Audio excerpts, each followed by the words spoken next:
Hello viewers, আমার study point চ্যানেলে তোমাদের সবাইকে স্বাগত। আজকে আমি তোমাদের সাথে ক্লাস 12-এর হিস্ট্রি থার্ড সেমিস্টারের যে প্রথম অধ্যায়টা আছে সেই অধ্যায়ের কিছু এমসিকিউ নিয়ে আলোচনা করব। তো চলো ভিডিওটা শুরু করি। সবার প্রথম প্রশ্নে বলছে ফাদার অফ মডার্ন গডেসি বলা হয় ইরাটোস্থেনিস, অলবেরুনি, অলমাসুদিকে, টলেমিকে। এর উত্তর হবে অপশান বি, অলবিরুনি। চলে যাব তার পরের প্রশ্নে বলছে কিতাব উল হিন্দ গ্রন্থটি আরবি ভাষায়, ফার্সি ভাষায়, উর্দু ভাষায় নাকি সংস্কৃত ভাষায় লেখা? উত্তর হবে অপশান এ, আরবি ভাষায় লেখা। আশ্রম শব্দটির অর্থ হলো আশ্রয়, বসবাসের স্থান, যজ্ঞ, সন্ন্যাস। উত্তর হবে অপশান এ, আশ্রয়। কোন দেশের অধিবাসী ছিলেন Marco polo? France, Spain, Italy, গ্রিসের। উত্তর হবে অপশান সি, ইতালি।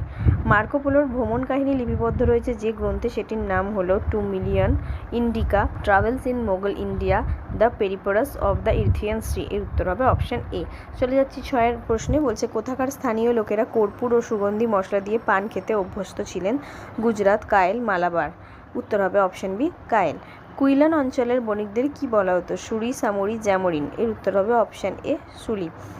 8 নম্বর প্রশ্নে চলে যাব। বলছে পারস্যের পর্যটকের নাম হলো আব্দুর রাজ্জাক, নিকালো কোনটি, নুনিজ, পায়েজ। উত্তর হবে অপশান এ, আব্দুর রাজ্জাক।